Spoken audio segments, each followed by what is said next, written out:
خاوتي خواتاتي مساء الخير عليكم encore une fois.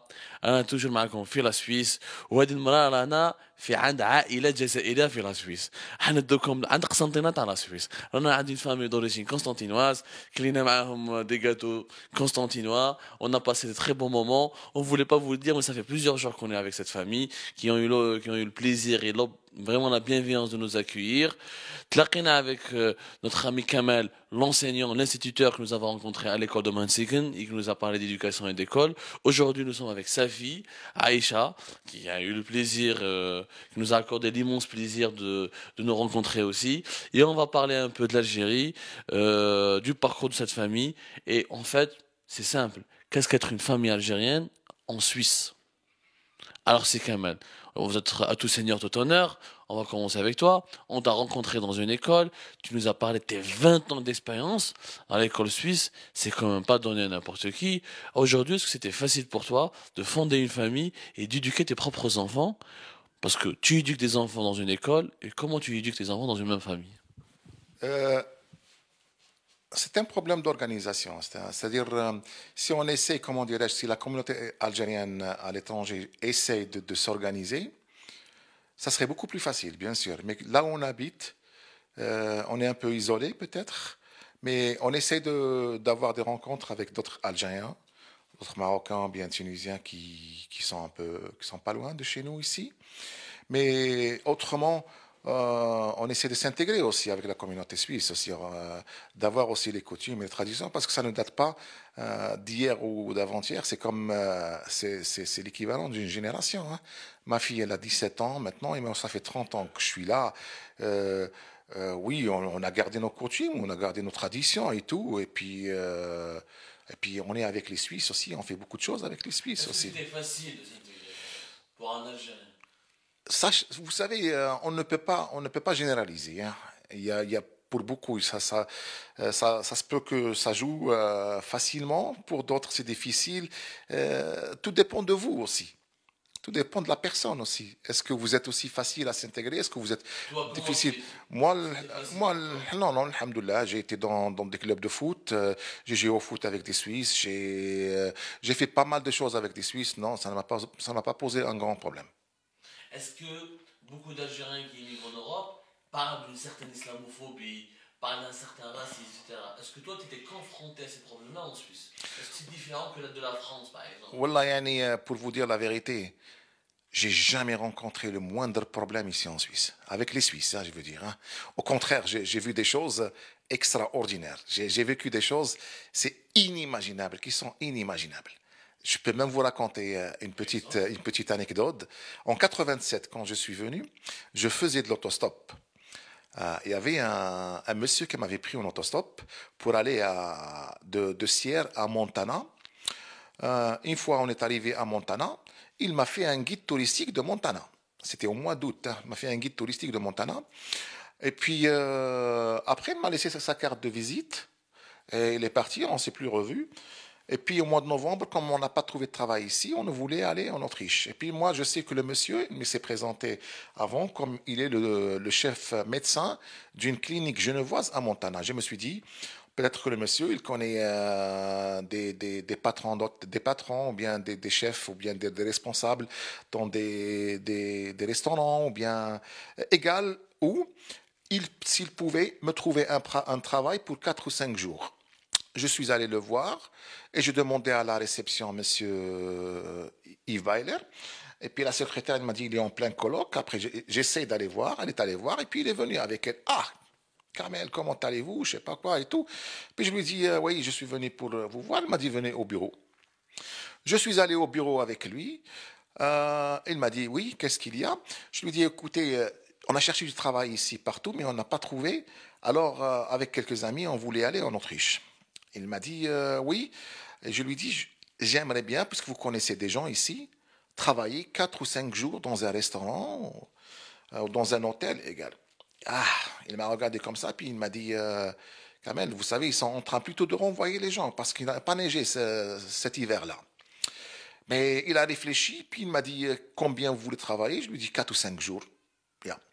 Et puis il a fait ses calculs, et puis il m'a dit vous m'appelez votre nom? Et je lui dis mon nom, Hamdi Pacha, H-A-M-D-I, je sais pas quoi et tout. Il est en train d'écrire quelque chose. Et puis, il m'a écrit un chèque de l'équivalent des 4 ou 5 jours de travail. 300 francs à l'époque. Il m'a écrit ce chèque et puis il me l'a donné. Et puis moi, je lui dis non, je m'excuse, je suis désolé, je ne suis pas venu pour ça. Lui, il insiste et moi, j'insiste avec ma fierté algérienne, je ne sais pas quoi et tout. Non, j'aimerais bien les gagner avec ma sueur. Après, il m'a regardé et puis après, je l'ai pris, le chèque, et je lui ai dit écoutez, monsieur Bayler, je vous assure, je vais aller en Autriche et j'espère trouver travail. Et je vous assure, dès mon premier salaire, je vous enverrai les 300 francs. Il m'a regardé, il m'a dit Kamel, j'espère que vous allez en Autriche, j'espère que vous allez trouver du travail. Mais soyez sûr et certain que vous allez trouver quelqu'un en panne, vous prenez ces 300 francs et vous les lui donnez.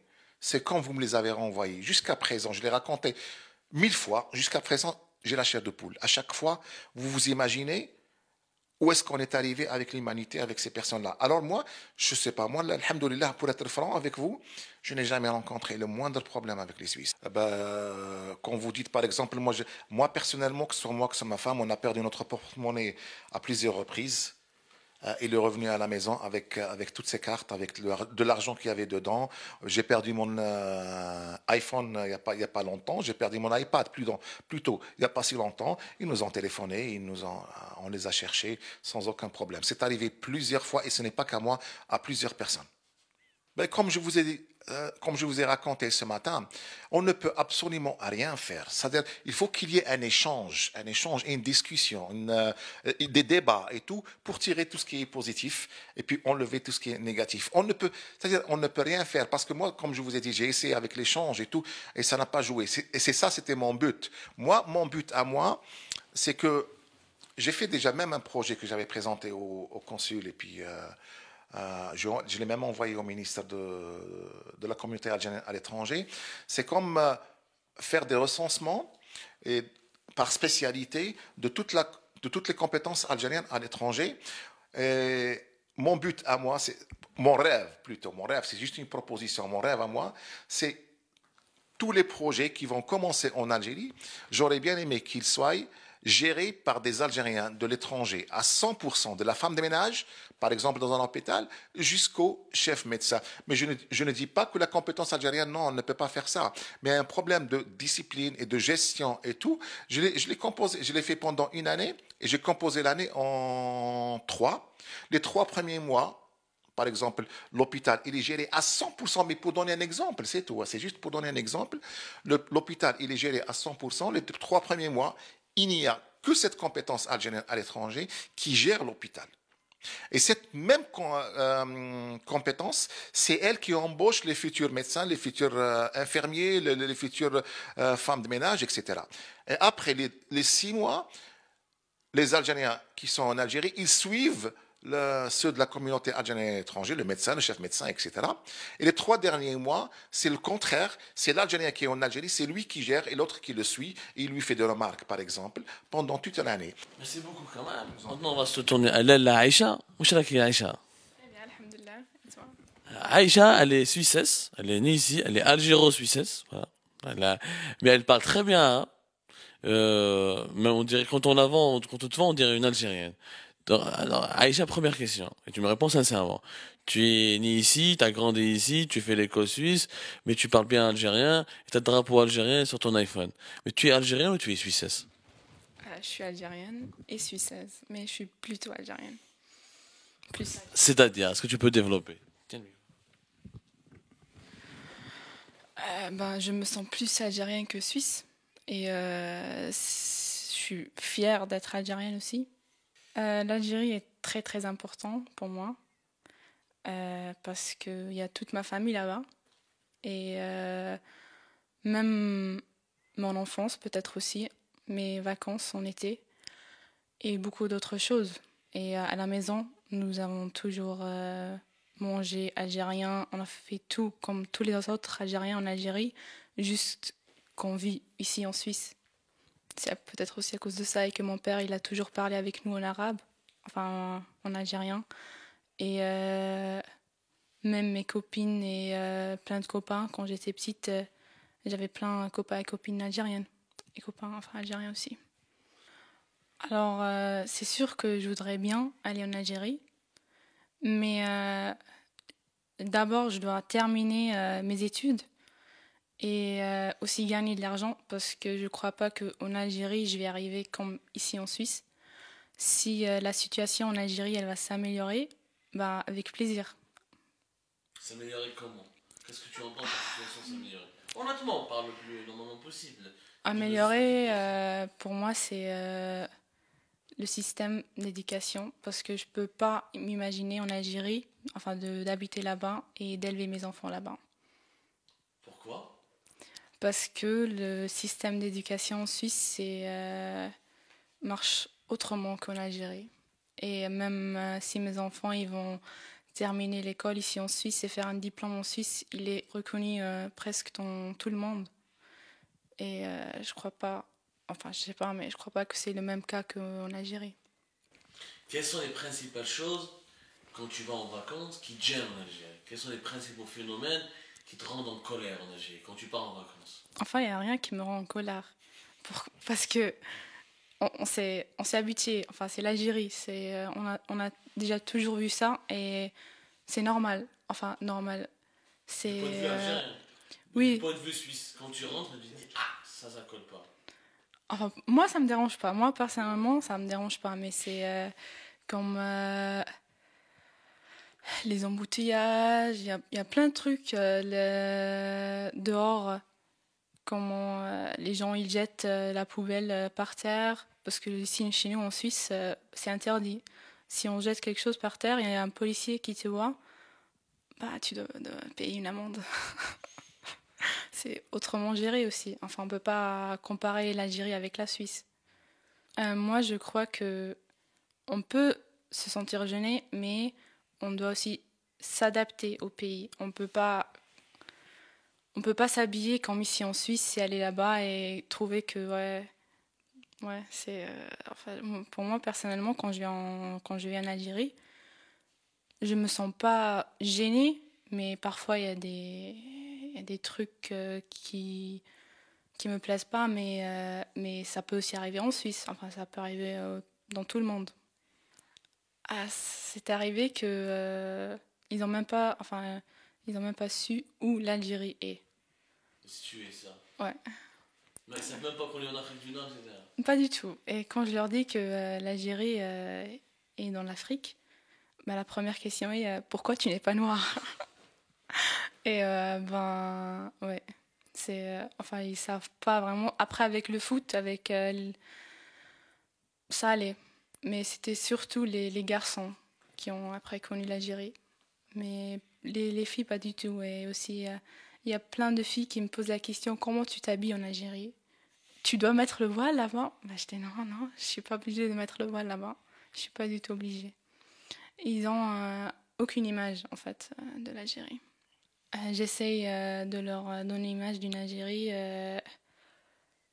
développée aussi, enfin développée dans un sens, comment dire, même chez nous, il y a les mêmes choses que là en Suisse, il y a aussi, mais pas les mêmes possibilités. Et c'est peut-être ça qui bloque beaucoup, beaucoup de choses en Algérie. Constantine, capitale de la culture arabe. Enfin, j'étais très contente que cette ville peut être découverte par des autres gens et du monde arabe. Et je trouve ça génial de faire un programme comme ça. C'est la capitale berbère, il ne faut pas oublier aussi. Ouais. Oui, on n'en doute pas. On Ouais. sait être certain.